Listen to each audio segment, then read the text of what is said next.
All right, so let's talk about the motives for interpersonal communication. There are two basic motives. The first one we'll go over are human needs, and the second one we'll go over are for specific goals. So let's get into it. All right, so the first one is that we interpersonally communicate for human needs.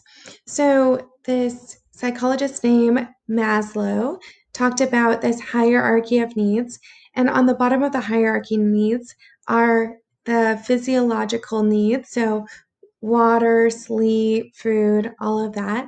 And then there's a safety need. So, the need for all of us to feel like we are safe in this world.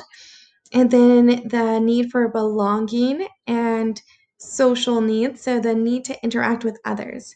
Now, this is where it starts to become very interesting for interpersonal communication, is because you want to think about how you're always building your social network. As much as some people may be very introverted, you still need outside people to help you feel one with the world and connected as human beings. It'll actually make you feel more depressed if you don't have any true connection with other people because it's a basic human need. So, this is something to think about. Also, we have esteem needs. So, we have ways of viewing ourselves in ways that our self esteem is influenced by others.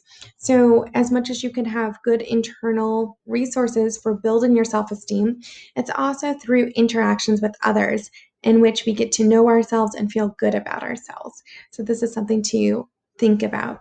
And then the top level with Maslow's hierarchy of needs is self actualization. This is how you actually think about yourself as a good, well rounded person. And so, this is something that comes with interacting with others, getting these affirmations, having all these levels met, and then you're able to feel self actualized and you actually feel like a full, complete human being.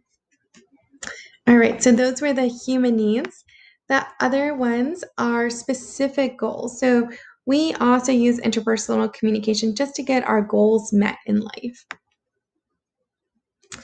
So, one of our goals is self presentation. So, we want people to view us in a specific way. So, you can see how you take a selfie and you want it to maybe convey that you're having a good time. Maybe the angles you want it to convey that you are being presented, maybe looking differently than you do. All those things can influence it for filters. But also, we have self presentation with face to face interaction. So, we might monitor ourselves so that we come off as polite, or maybe you can think of this as a job interview. You want to convey yourself as the right person for the job, and you want the other person to see you that way as well. So, these are some of the self preservation needs that we have. All right, the next one are instrumental goals. So these are kind of getting our things done with the tools that we have, and our tools that we have are our language.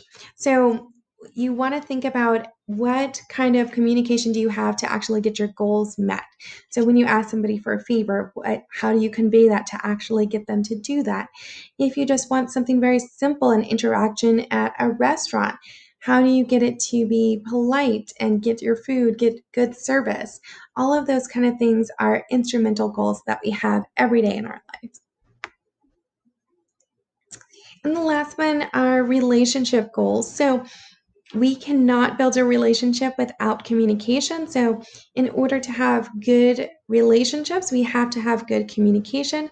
And that's one of our goals in this class is to help learn how to convey ourselves in a way that's going to build relationships and build bonds, or correctly end relationships when they are not fulfilling us in our lives. So, all of these interpersonal interactions will help us both with our human needs and our specific goals.